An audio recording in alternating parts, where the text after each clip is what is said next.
So in today's lesson, we're going to be looking at women's rights with a particular focus on female genital mutilation. This practice is just one major obstacle to female equality around the world. But as the UN has recognized, ending this practice is one major step to female empowerment and achieving the Sustainable Development Goals. And in this lesson, we'll be examining the following topics. We'll begin by doing a general overview of women's rights issues. Next, we'll look at what female genital mutilation actually is. Then we will examine the effects of FGM on women and girls. We will also be looking at FGM in the context of cultural relativism, and I will be arguing that the issue is about universal human rights that are not relative. And finally, we'll look at what can be done to combat this practice. So women and girls make up half the world's population, yet they often have less access to education, health, and the economy, as well as less opportunity to voice their opinions and take an active role in decision-making processes. And women and girls have just as much to offer as men do, but they face many obstacles to achieving full equality. And from a purely rational perspective, you should want more women involved in political life, in economic life, and in cultural life. It's just more people to work, more people to think, and more people to create. And if we want to move forward in the world, we want to be a progressive place for people to live, we need women to take on those roles, and we need to give women those opportunities. However, there are plenty of barriers standing in women's ways, and there are many women's rights issues which are affecting girls around the world today. And they need to be addressed if we want women to have full equality. So some of those major issues are things like child marriage, violence against women, rape and rape culture, pay equity, political equality, and female genital mutilation. And it's easy for us in the West to think that these are problems happening somewhere else around the world, but they're happening here too. So let's take pay equity as an example. Women in Canada make 80 cents for every dollar a man makes for doing the same work. We have no laws which mandate that companies pay the same to women and men for the same work. And this is common across a lot of Western countries. In terms of political equality, although the Trudeau Liberals have made it a point to have an equal number of men and women in their cabinets, women are still underrepresented in the Canadian Parliament and in other countries in democratic institutions. So this is a problem not just in other places around the world, it's a problem in our own backyards too. But in this lesson, we're going to be focusing on female genital mutilation in particular.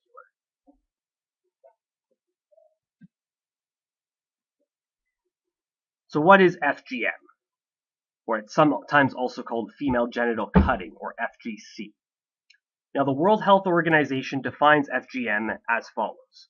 Female genital mutilation constitutes all procedures which involve partial or total removal of the external female genitalia or other injury to the female genital organs, whether for cultural or any other non-therapeutic reasons.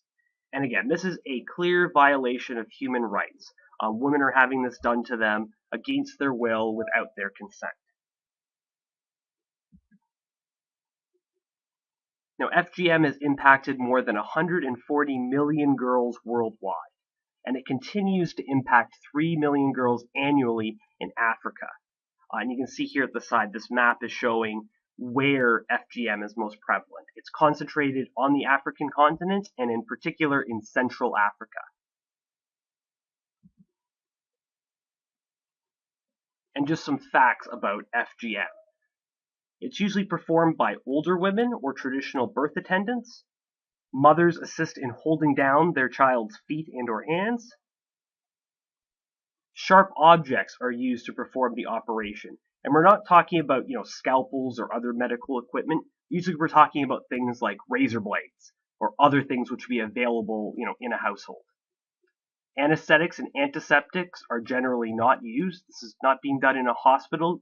Most of the time, this is being done, in the community, in someone's home. Physical force is usually necessary. It's almost always performed in unhygienic conditions. Again, not in a hospital. There's infections which can result because it's not being done in a sanitary location.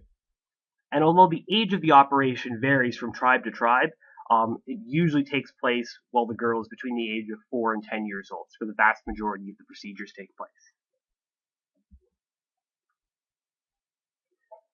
Now, what are some of the outcomes of FGM?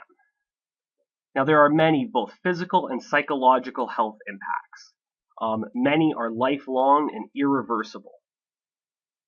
So, for example, there's a higher risk of infections and HIV transmission for women who have this procedure done. There are child delivery consequences.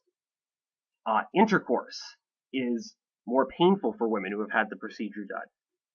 And women who are not cut are often ostracized by their communities. And again, I want to make this clear that it's not just an emotional objection to this procedure. There is no objective scientific evidence that FGM has any benefits. There are only negative outcomes. So with that in mind, if the practice has so many bad consequences, why is it allowed to continue? Now, there's a strong tradition in many African communities that reinforces the practice. There are many myths about the procedure, and they vary from tribe to tribe. So here I have listed just some of the justifications that are frequently cited for why the procedure is allowed to continue. And they vary from things, the idea that it'll ensure fatherhood or increases a woman's fertility.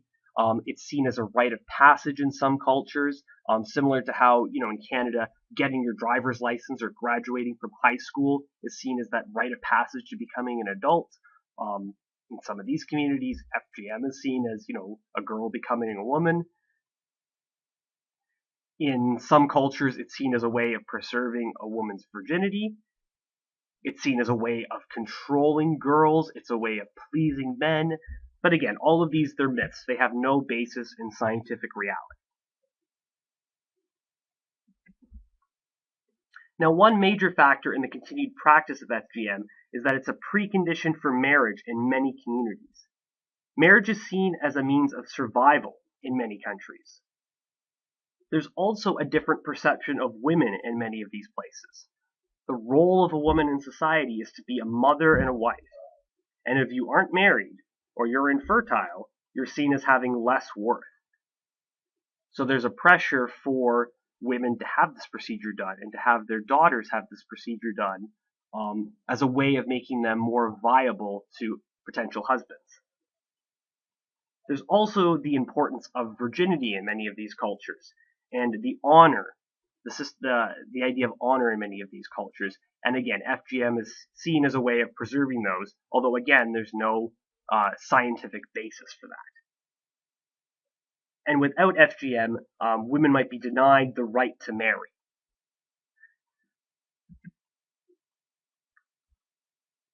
And some other factors that maintain FGM, in addition to marriage. The payment of a bride price to a girl's parents in many cases depends on a woman fulfilling the traditional norms of the community, with FGM being an important one. So if you're not seen as being, following those traditions, you might not get a bride price, which is an important part of marriage in many of these communities. There's the idea, again, of tradition and not breaking away from tradition. It's a way of, your culture's identity continuing on. There's a misperception that FGM is a religious requirement. And finally, in many places, there's ignorance of sexual and reproductive health. Now, with all this information in mind, I want to move on to talk a bit about FGM through the lens of cultural relativism. Now, cultural relativism is the principle that an individual's beliefs and activities should be understood by others in terms of that individual's own culture. In other words, we shouldn't be judging other people in other cultures based on our own values and our own beliefs and our own social norms. And this, again, is a perfectly legitimate concept that has many perfectly legitimate applications. So just to give you an example, in Canada, lots of people have pets. Lots of people have dogs and cats that we keep and we love them and we treat them really well. In many cases, people let their pets, sleep on their furniture or sleep in their bed while they're sleeping. And this is kind of an accepted practice. In other parts of the world, they also keep pets. But they're seen as dirty. They're seen as wild animals. And people would never consider letting their pets sleep in their bed with them. So they might be judging us for, sleeping with dirty animals in our bed. Again, this is a cultural difference. We understand things a little bit differently, but it's not like any basic rights are being infringed by this belief. And some scholars have argued that we in the West should not be judging other cultures and their customs in the same way. And many otherwise progressive scholars and activists have said we should not be telling Africans what they should do, and that we should not be telling them this practice is wrong. We're not ones to judge. Despite this argument, though, what we need to recognize is that some things are basic human rights that are not relative to one's culture. Issues such as female equality, LGBT rights, and other basic freedoms should not be seen as relative to one's own culture. Again, FGM has no medical benefits, only negative consequences. This is not an emotional objection to another culture's cuisine because we think the food they eat is gross. This is a practice which is scientifically proven bad outcomes. We should not be accepting that just because it's a different culture. We should be fighting for the equality of all, and especially marginalized groups. And in many parts of the world, women are still marginalized groups. Now, although international organizations such as the UN were initially hesitant to publicly reject FGM, they are now more vocally opposed to the practice. So what can we do to try to end this practice? And again, it's hard because for a long time, international organizations and NGOs were reluctant to do anything because they didn't want to be accused of being cultural relativists. But now more is being done and attitudes are changing in order to end this practice. And so some things which are being done, attempts being made to change the attitudes regarding the rituals in these communities. Trying to provide alternative economic means to those who practice FGM as a career. There are many NGOs and grassroots initiatives which are having people to come together and engage in dialogue regarding the practice. And again, we don't want to blame or criticize groups that practice this. Again, that idea of cultural relativism is important, and there's a lot that we can learn from it.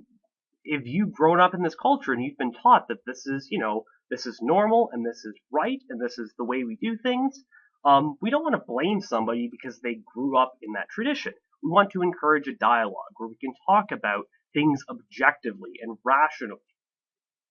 We want to be able to educate and empower women in order to eliminate violence against women and children.